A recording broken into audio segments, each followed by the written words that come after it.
Maharashtra superfast news चॅनलमध्ये आपले सहर्ष स्वागत आहे। खास सत्याची धार लेखणीची महाराष्ट्रातील ताज्या आणि वेगवान बातम्या पाहण्यासाठी आपल्या हक्काचे चॅनल शेअर करा, लाईक करा आणि सबस्क्राईब करा। धन्यवाद। उरणकरांचा रविवार होतोय दगदगीचा। रेल्वे, एसटी आणि अनधिकृत परप्रांतीय विक्रेत्यांच्या चक्रव्यूहात पादचारी हतबल। उरण शहराची भौगोलिक रचना आणि वाढती लोकसंख्या पाहता येथील वाहतुकीचे नियोजन पूर्णपणे कोलमडले आहे। दर रविवारी भरणारा आठवडा बाजार आता उरणकरांसाठी चिंतेचा विषय ठरत आहे। या बाजारात मोठ्या प्रमाणावर परप्रांतीय विक्रेत्यांनी अनधिकृतपणे दुकाने थाटलेली असून त्यामुळे मुख्य रस्त्याचा श्वास मात्र गुदमरला आहे। रोजची कसरत तर आहेच, पण रविवारी या अनधिकृत बाजारामुळे ही समस्या 4 पटीने वाढत असल्याने नागरिक संताप व्यक्त करत आहेत।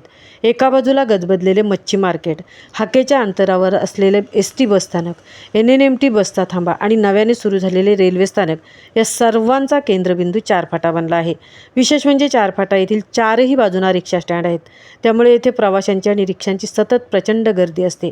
उरण रेल्वे स्थानकाचे एकच प्रवेशद्वार सध्या कार्यान्वित असल्याने तिथून बाहेर पडणारा प्रवाशांचा लोंढा हा सरळ या गर्दीत मिसळतो, ज्यामुळे 4 फाटा परिसरात अभूतपूर्व कोंडी होते।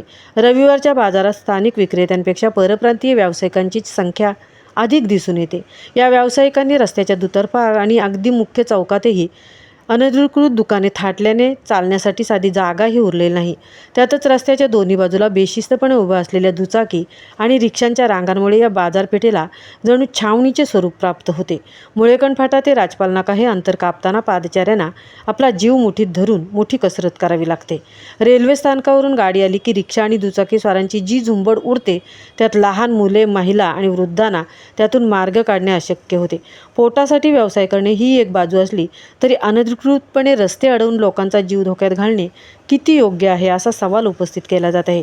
एखाद्या आपत्कालीन रुग्णवाहिका इथे अडकल्यास होणाऱ्या अनर्थाला जबाबदार कोण, असा प्रश्न आता विचारला जात आहे।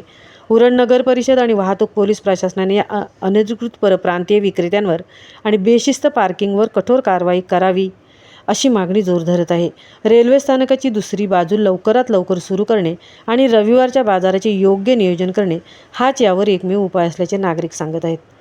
महाराष्ट्र सुपरफास्टसाठी तृप्ती भोईर, उरण।